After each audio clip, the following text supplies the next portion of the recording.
Namaskar. The Myanmarese parliament, which was elected in November, began its first session today, and the parliament is dominated by members of the National League for Democracy, which won about 80% of the seats. Now, this is another major step towards a long drawn-out transfer of power, but at the same time one that is being conducted peacefully. The NLD of Aung San Suu Kyi is now in the process of forming a government after the decades-long struggle against the junta that had ruled Myanmar for 49 years, and in 2011 it gave way to the semi-civilian government of President Thein Sein, who remains in office until April. Now, despite the optimism, analysts believe that the months ahead are likely to be tense. The junta drafted constitution for one bars Suu Kyi from becoming president, and it gives the military control over 3 security ministries and a quarter of the seats in parliament. This will force the NLD into constant negotiations with the army. The NLD leaders say that they are looking at the future and will leave the past behind them. But they also say that they will not push for an immediate overhaul of the constitution. This is significant because about 115 of those 390 MPs of the NLD are former political prisoners. And to understand the situation and to discuss the road ahead, we have with us in the studio Brigadier Vinod Anand is a senior fellow at the Vivekananda International Foundation, and Mr. Rajiv Bhatia is a distinguished former member of the Indian Foreign Service who served as India's ambassador to Myanmar. Thank you very much, gentlemen, for being with us. Thank you. We'll start with you, Ambassador Bhatia. Now, this is a long process of change. We've seen that, well, most people say it is for the good, but it's such a long process of change. You know, anything can happen in between. Are you quite confident that, you know, the peaceful process is continuing? I think we all are reasonably confident and optimistic that Myanmar is at last on the right trajectory, on the road towards becoming a full-fledged democracy someday in the future. It has been a very dark and dismal journey, but I think the change began to happen. The transition began to happen in 2010, that is at the time of last elections. Right. And the outgoing president, President Thein Sein, who is a retired general, played a significant role in bringing political reforms and economic reforms, and above all, initiating a process of reconciliation with the NLD and Madame Aung San Suu Kyi. Right. She is an icon, a brave leader, but now a very pragmatic leader. So, considering everything, we have every reason to be hopeful. But Brigadier Vinod Anand, the army, or let's say the armed forces, they still control the key ministries, defense, home, border. Would that in a way, you know, stifle the new government completely, because these are key ministries? Like the Ambassador Rajiv Bhatia said, it's a military drafted constitution where 25% of the MPs or even in the state assemblies are selected by the military. So therefore it's very difficult to bring any constitutional amendment in the present setup, in the this kind of power structure.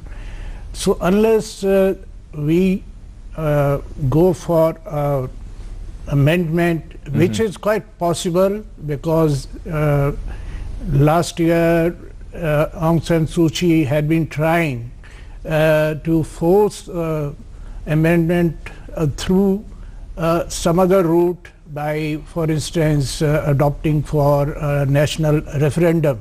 Okay. So there are other ways by which this constitution perhaps could be tinkered with. So unless that is done, the military would continue to dominate the power structure. But Ambassador Bhatia, is there a need to transform the constitution, because that would probably antagonize the armed forces a little bit? I don't think that constitutional reform is going to be a top priority for the new government. Let us be very clear, the new government is going to be like a car with 2 drivers. The driver number 1, Madame Aung San Suu Kyi, the driver number 2, the military chief, that is the commander-in-chief Min Aung Hlaing. Okay. Everything will move if these two broadly agree and the institutions that they represent are agreed. And the indications coming from Naypyidaw and from Yangon are clear. There is a basic understanding between these two institutions and these two top personalities. Okay. And that is the reason why we are hopeful that even without going to the route of constitutional reform, this country will begin to handle its immediate challenges. Brigadier Anand, the ex-prisoners, or political prisoners, they are basically making up most of what is Parliament today. That must be, I mean, after all, you have been under the junta, you've been treated badly, you've been in jail. There must be some sort of feeling, that let's get back, or not, in terms of let's assert our power. But you see, all these kind of feelings or angst against the military, I think a good leadership like Aung San Suu Kyi, like she is providing, so they, I think, have been able to overcome this kind of feeling to an extent, and they are looking forward to a very hopeful or a better future. And as of now, as the situation demands, there needs to be a cooperation between the NLD and the military, so that a better future could be carved out for Myanmar. What makes this different, Ambassador Bhatia, from 1990, when the military dismissed the elections and then, just continued power? Why is it so different now? Just allow me 30 seconds to answer partly the previous thing, because I have a point of view. Sure. Myanmar is a Buddhist country.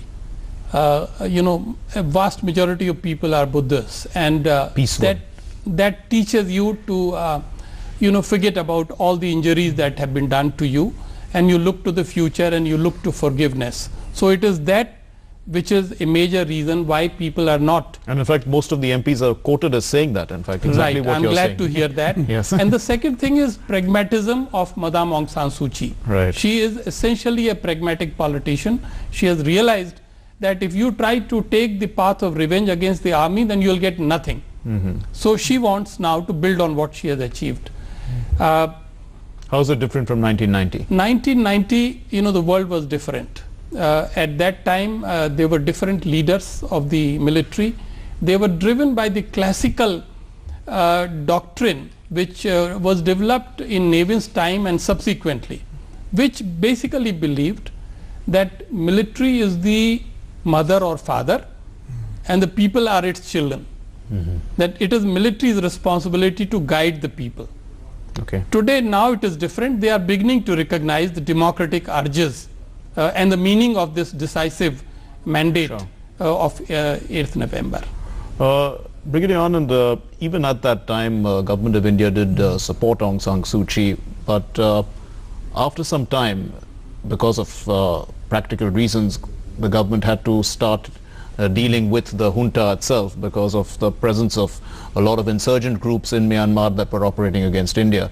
So, but then that didn't quite go down too well with the National League for Democracy at that time. Do you think these things are forgotten? There are two issues why India did that. One was, of course, the insurgency, and second was, you see, by about 1992, India had unveiled its economic reforms and Look East policy.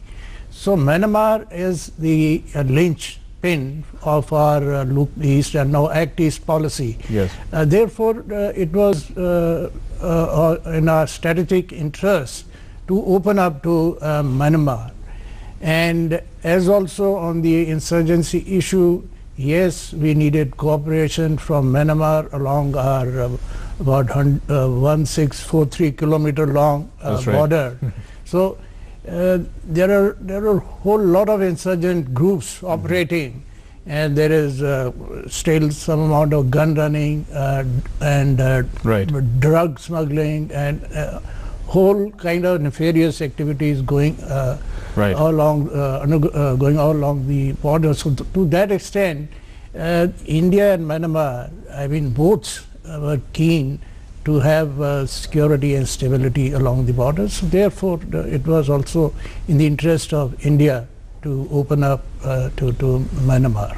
But India has obviously always been supporting democracy as a system of governance, and so India would always be very, forthcoming towards the developments that are taking place in Myanmar, at least over the last few years. The change. That is absolutely true, and if I may just say, Sure. there are two more factors. One is that it has been consistently India's policy to deal with a government which is in power. Okay. So when we found that military was actually running the country, we had no choice but to shift our focus on building ties with the military government. I was a personal Right. witness and a Sure. bit player in that drama. But at the same time, we did not lose our No, we focus followed on what the we NLD. call yes. the dual track policy. right. We continue to support politically and morally and in other fashion Madame Aung San Suu Kyi, but we decided that we must do business with those who are in power. But sir, the second thing is very important, which is the China factor, if Right. you allow me. Sure. When Western countries and initially India and ASEAN, everybody was opposed to the military government, then Chinese got a huge open field to consolidate the relationship with Yangon. That's right. And they built a strategic partnership with That's right. And as this became clear, India had no choice but to step in and try to improve and strengthen our relationship with the military rulers. Brigadier Anand, looking at the Chinese question now, because China has spent a lot of time, they've had a close relationship with the military rulers, and maybe under President Thein Sein, this has come down a little bit because democracy is functioning. But China, continues with large investments in Myanmar, and even the NLD is favorable towards China and their presence there.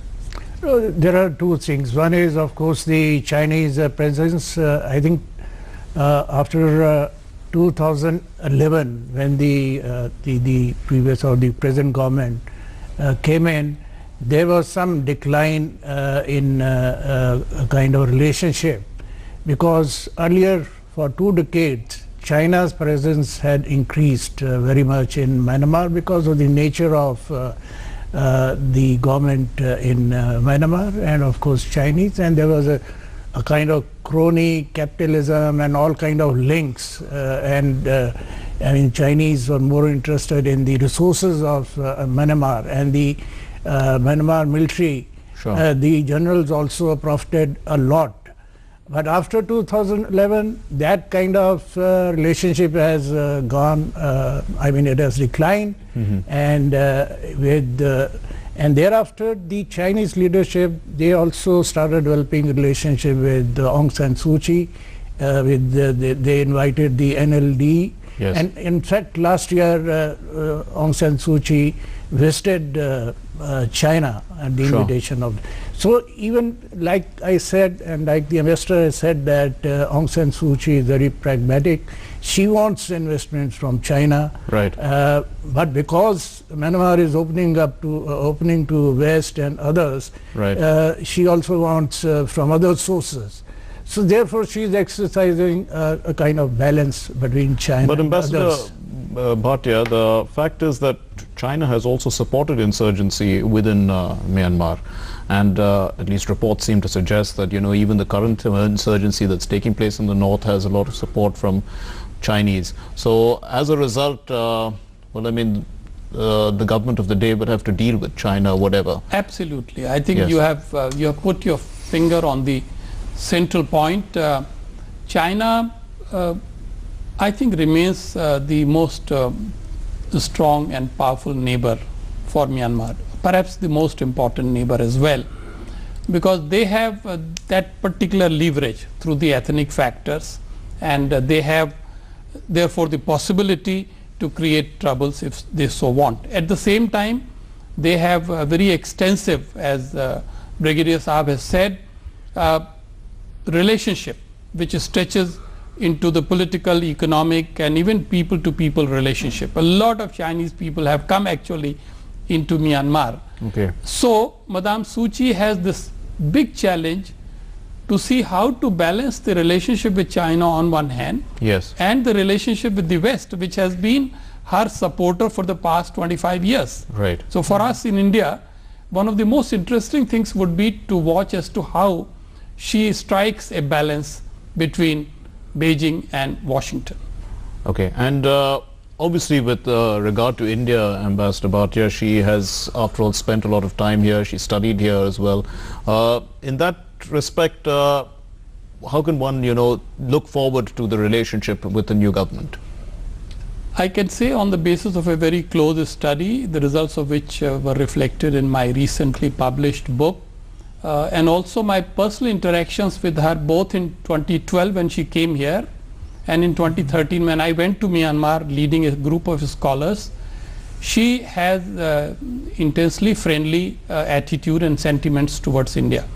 The moment she knows that you have come from India, she would tell you about her experiences, positive experiences in India. Her, the deep impact the doctrine of Mahatma Gandhi and Jawaharlal Nehru and other Indian leaders has had on her. She talks about, her latest meeting with the Prime Minister Shri Narendra Modi, and she has very constant contacts with the Indian Embassy and the Indian Ambassador. So this is a golden opportunity for India to deepen and strengthen India-Myanmar relationship. Brigadier Anand, a little while earlier you were talking about the Act East policy. Now this is a significant part, and in the current context Myanmar will also be playing an important role in ASEAN, and India's northeast also has a very significant bearing on this relationship with our Act East policy. We share a large border with Myanmar, a 1,000-kilometer plus border. All this is so important. How would you see, in terms of trying to take this relationship forward under the new government, what should India be doing? In fact, the current government, after taking over in May 2014, I think one of their key areas of thrust was converting Look East policy to Act East policy, and Myanmar in fact hosted the ASEAN summit in 2014, where of course Prime Minister Modi was also there, and thereafter our Minister of External Affairs, she's been there, and as part of our Look East and Act East policy, even many of the political leadership, including President, they have been visiting some of these Southeast Asian countries. Now, as far as Myanmar is concerned, I a while ago explained that Myanmar is in fact a strategic both land bridge, even through the maritime boundary, we are connected to Myanmar and the ASEAN countries beyond. Right. So to that extent, Myanmar plays a very important part in our Act Can East, drive right down to Singapore through Myanmar, right? There are many someday. There are a number of initiatives in force. There's a BIMSTEC, there is a trilateral India Myanmar Thailand highway, there is a Ganga Mekong initiative. So the only problem remains is how to implement some of the initiatives in time. India has also a number of projects going in Myanmar. So to that extent, India has been trying to strengthen its relationship with Myanmar, and with Aung San Suu Kyi, I suppose it's going to be further strengthened. So Ambassador Bhatia, India is not really objecting to China's presence in Myanmar to that extent in terms of what can be done as for the economic development of Myanmar, because India also will benefit also by developing its own infrastructure and capabilities through this region. But is there some sort of concern, with the West, that we would be lining up one particular side to try and it is at the cost of China's presence? Is that something that is part of the geostrategic vision, not of India but of the bigger players? Well, yes, I think first of all, you are absolutely right. India is not in a position formally and openly in any fashion to say anything one way or the other as to what kind of foreign policy Myanmar should adopt. It is for them to decide. But with regard to China, I think our relationship is both of competition and cooperation, and that certainly extends to Myanmar as well. Speaking of the larger region, analysts are very fond of saying that the new great game is unfolding today. Okay. Everybody understands what the meaning of that game is. We have to understand who is doing what. All that I think India really wants is that every country, including China, should simply adhere to international law and follow the conventional and accepted norms. Sure. But one thing, allow me to add, talking of Madam Aung San Suu Kyi, I have no doubt that government to government relationship would improve further. Right. What she has always consistently said is this. Right. The most important thing is the relationship at the level of people. Okay. So, if you were to ask me what we should do, I hope there will be a larger number of Buddhist pilgrims from Myanmar. Okay. I hope there will be greater contacts at the level of civil society, strategic community, think tanks, universities, and above all, I hope Indian media will go out of its way to bring to its viewers and readers as to what is happening in Myanmar. I hope Doordarshan will seize the opportunity and send a team to cover what happens in the next 4 weeks in that country. Brigadier Anand, do you feel that, this process is a little long? This is the question I started off with. And in this context, there could be, some sort of feeling within the armed forces that they are losing power and that they would try to, try and stage a coup or something. Well, first... I mean, we're watching everything and it's happened peacefully still now, but then there are some analysts who say there's a tense period that is going to happen now. No, you see, 2 months, or maybe this is the second month after the elections. Yes, it's a long process. No, but they're still in power. They're still in power. In fact, in last 2-3 days, they tried to do some tinkering with the ministries so that there's one key ministry comes under the home or the interior affairs. Yeah.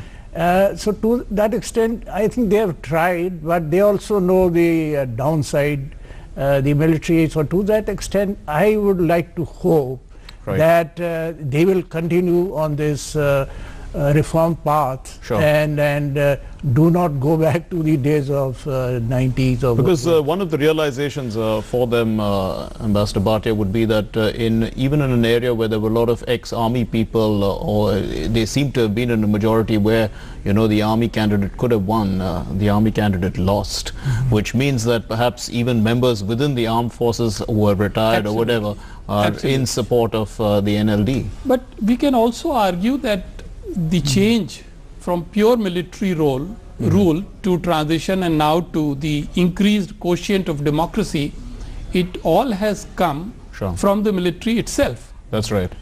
In other words, the change has come from within.